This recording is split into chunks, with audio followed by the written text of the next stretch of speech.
Students, today we are going to take a very important topic, that is Hess law.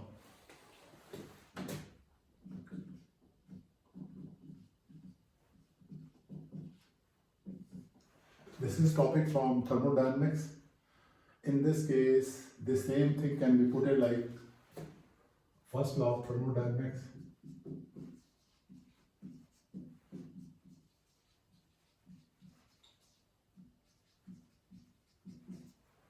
It can be also termed as energy and HR, state function, or it may be termed as Laplace Lavoisier law. All these things are conveying the same meaning. Hess law, first law of thermodynamics, energy and enthalpy are state functions, or Laplace Lavoisier law. For example, what does it mean? Everybody knows first law of thermodynamics says heat gained is equal to heat lost. Energy can be neither created nor destroyed, it can change its forms. Hess law, during physical or chemical changes, the total heat or energy evolved or absorbed or exchanged will be always same, irrespective of the manner by which that change has been brought about. Energy and H are state functions. State function means which is only depending upon state. That is, delta H is given by H2 minus H1, final enthalpy minus initial enthalpy. Laplace Lavoisier law says here, for example, if you are preparing carbon dioxide from carbon and oxygen, carbon, graphite and oxygen, you are getting minus 394 kilojoule of energy is released. But if you break up carbon dioxide into carbon, graphite and oxygen, the same amount of energy will be absorbed. So whatever is there for forward reaction, same amount will be there for the backward reaction, simply changing its sign. If forward is exothermic, backward will be endothermic. So this is what we mean by all this. It has got wide applications. Quite a number of questions are asked from this. It has got wide applications. So what are those applications? For example, you are having this. The first is that you are from heat of formation. What does mean? It means standard. This theta or 0 will be indicating standard enthalpy change. F stands for formation of acetic acid,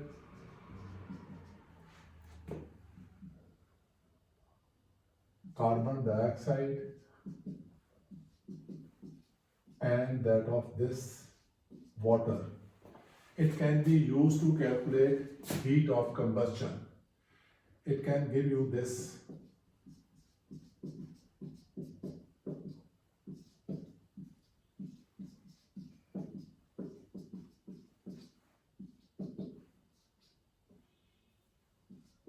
So this would be known as heat of combustion.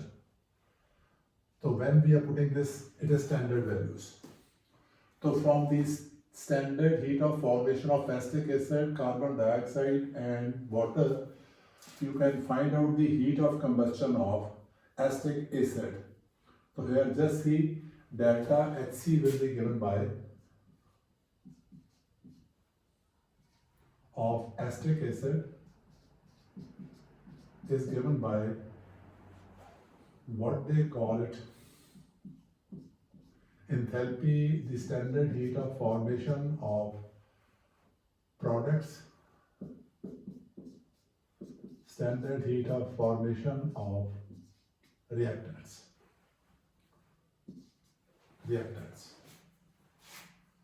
So final minus initial.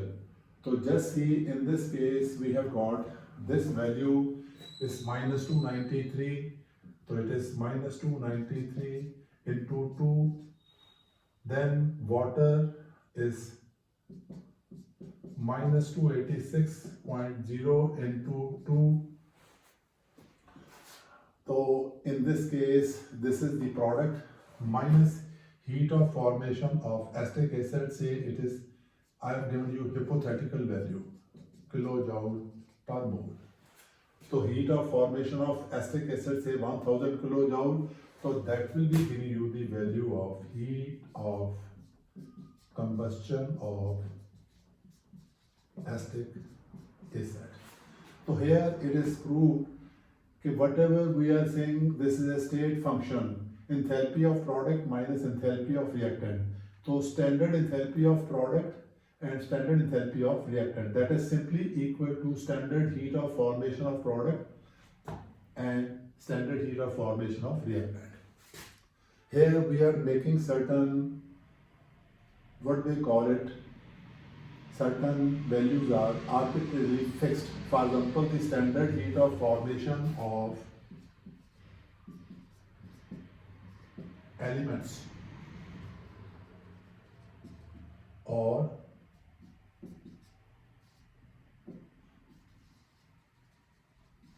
in their free state is taken as 0. For example, we have not taken this value. We have not taken anything from this side because this has been presumed as 0. This has been arbitrarily fixed as 0. So from here it is proved that this is something application of Hess law. Another way we can also put it like this: from heat of combustion of acetic acid, from heat of combustion of carbon, graphite and hydrogen, you can find out the heat of formation of acetic acid. So heat of formation of carbon dioxide is simply heat of combustion of carbon, graphite. While here it is not so. Heat of combustion of acetic acid is something different than heat of formation. Heat of formation is from elements. Heat of formation of compound is from elements. For example, in the case of this acetic acid, it will be like this.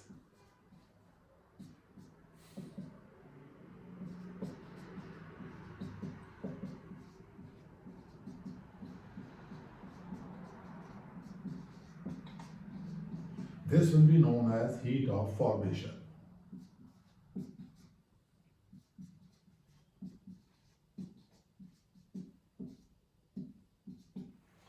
This is heat of formation of acetic acid. For carbon dioxide, carbon, graphite plus oxygen, that is heat of formation of carbon dioxide or heat of combustion of carbon, graphite. So naturally, this is application, first application, so means that thermochemical equations are treated as algebraic equations. Similarly, we can also have this, for example, heat of phase transition. Phase transition. Solid changing into vapors. It is changing into liquid. Liquid changing into this. It is known as heat of sublimation. It is known as heat of fusion. It is known as heat of vaporization. This is something amount of heat required to melt something, 1 mole of solid into liquid at its melting point. This is 1 mole of liquid into gaseous phase at its boiling point. It is solid changing into gaseous at a temperature below its melting point. So according to Hess law, this will be sublimation is equal to fusion plus vaporization. So this is heat of phase transition. Phase means solid is changing into physical state is changing. Similarly, you can also find out delta H hydration. Hydration. So you can find out the delta H hydration. You are having this copper sulfate solid changing into ions. So this is heat of solution. This is heat of solution of copper sulfate anhydrous. If it is mixed with 5 water molecule, so it is giving you copper sulfate pentahydrate. This is heat of hydration, and this is changed into this, so this is heat of solution. So according to Hess law, this will be given by heat of hydration will be given by this minus this. So this will be given by, so in this case, so you are having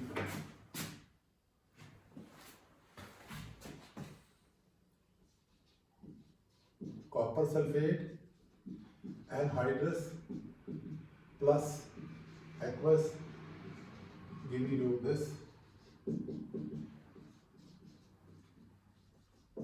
This is heat of solution of anhydrous copper sulfate. You add 5 water molecule. This will be known as heat of hydration. It is forming copper sulfate pentahydrate. Now this is added water, so naturally in this case it will be known as heat of solution. This is heat of solution of anhydrous. This is heat of anhydrous. This is copper sulfate pentahydrate. This is heat of solution for. This is heat of solution for copper sulfate. So from here, this can be calculated by subtracting this from this. So this is another application. Similarly, we can also have what they call it. This is heat of hydration. You are having this Born-Haber cycle. Third application, Born-Haber cycle. This is example of sodium chloride, sodium solid plus half chlorine, giving you sodium chloride solid. Right? Now, if you convert this into this gaseous, this is sublimation, then it is changing into minus electron, it is ionization enthalpy. This is changing into half D, changing into chlorine. Molecule is dissociating into atom. This will be gaining electron to give you electron affinity. So here it is changing into chloride ion, gaseous. Now these two are combining to give you this. Here it is minus lattice energy. Lattice means what they call it, some spatial arrangement of different types of ions to form a solid. For example, we are having linear lattice, we are having plane lattice, we are having space lattice. In solid, we are having space lattice because three-dimensional arrangement. If you are having a cloth, it is having some pattern, so that is a plane lattice. So in this case, sodium and chloride gaseous ions are combining to give you this. So this is known as lattice energy. So this will be known as heat of formation of sodium chloride. This is formation of sodium chloride. So therefore, this formation of sodium chloride is equal to sublimation plus ionization energy plus dissociation energy plus electron gain enthalpy plus lattice energy. So out of 6, if 5 are known, 6th can be calculated. Out of 6, if 5 are known, 6th can be calculated. So this is as per Hess law, because here we are getting sodium chloride in one step. Here we are getting sodium chloride in 5 steps. So naturally whatever energy is evolved in one step, same amount of energy will be evolved in, because energy and enthalpy are state function. So this is another application. Similarly, it can be used to find out the delta H formation of ions. Ions, for example, if you are having this chloride or H2 and chlorine are giving you HCl. This is giving you heat of formation of HCl. This is giving you heat of formation of HCl. This is giving you heat of formation of HCl gas. Now HCl changing into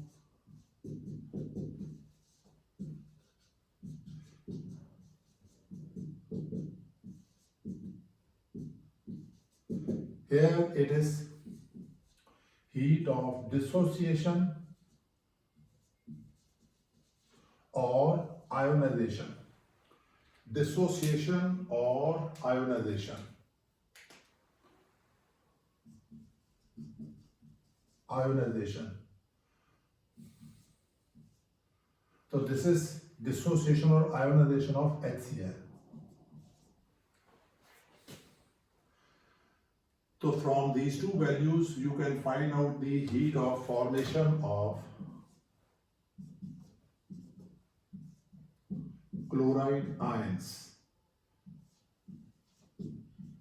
We can find out the heat of formation of chloride ion. From these two values we can find out the heat of formation of chloride ion. Again, presuming that heat of formation of hydrogen ion aqueous as 0. Again, this is arbitrarily fixed. So this value has been taken as 0. So from that you can find out this value. So this is again an application of Hess law. So more the number of problems you will be trying, more the better understanding you will be developing. Ultimate, what is the ultimate solution? What's the ultimate requirement? How much time you are devoting for self-study? How much time you are devoting for self-study? That's the most important thing which students have been found ignoring. So this is heat of formation of ions. Continuing in the same vein, we are having bond energy.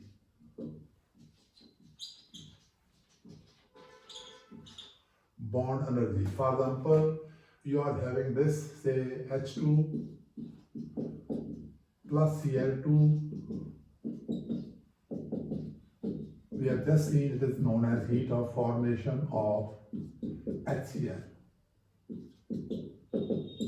Whenever we put this 0, it means standard value. Standard value means temperature 298 Kelvin, pressure 1 bar, concentration 1 molar. Pressure is 1 bar, temperature may be sometime different also.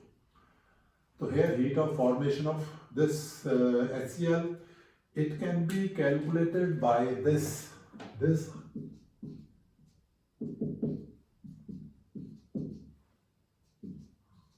is bond energy of this. This is bond energy of hydrogen bond. So this value, similarly you will be having this.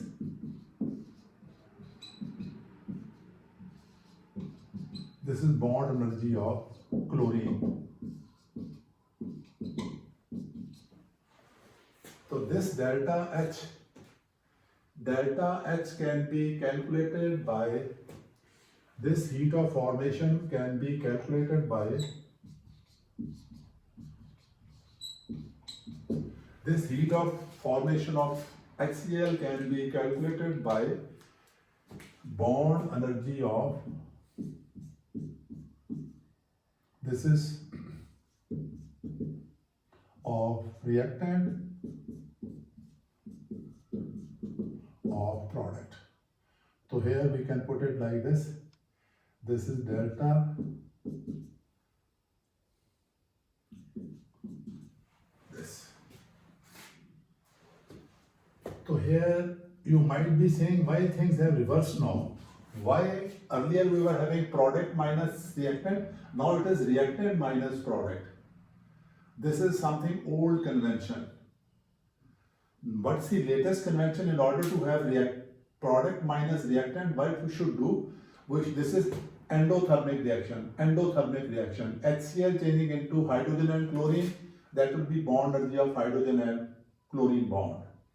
So this is bond energy of what they call it, chlorine and hydrogen, similarly HCl. So as a result of that, if you are using this convention, then the formula for delta HF will be given by this relationship. But if you take it like this, if you take a hydrogen changing into this, chlorine changing into this, HCl, H and Cl forming HCl. Now delta H bond energy will be exothermic. Here it was endothermic. If you are using this formula, then delta HF formation of HCl will be given by bond energy of product minus bond energy of reactant. In this case, it will be given by this. So as a result of that, one has to understand why we are having this. Similarly, it can be used to calculate the ionization of acetic acid. You can also find out the value for ionization of acetic acid, because acetic acid is the weak from heat of neutralization of acetic acid versus sodium hydroxide and HCl versus sodium hydroxide. One is strong acid, strong base. So naturally second is weak acid, strong base. From the difference of the two, you can find out the heat of dissociation of acetic acid. Dissociation means ionization. Dissociation or ionization. So we are having so many what they call it, applications. So I have given you few. The main thing is that you try to solve the things. Whatever difficulty, whatever doubt you come to your mind, give me WhatsApp call at this number. It is 94634777804. So you can give me call at this number so that we can take up your difficulties. We can take up your difficulties. So naturally, in that case, what will be there? Okay, you'll be having your problem solved. The main thing, again, I will like to say how much self-study you are doing. Whenever you come across any problem, you can ask me, you can give me call at this number. We will prepare one more video. We can also have some Zoom class. We can use so many things simply to address your problem. But if you are not self-studying, if you are not having anything at your level, if you are not putting any effort at your level, then nobody can help you. That's all. Thank you very much.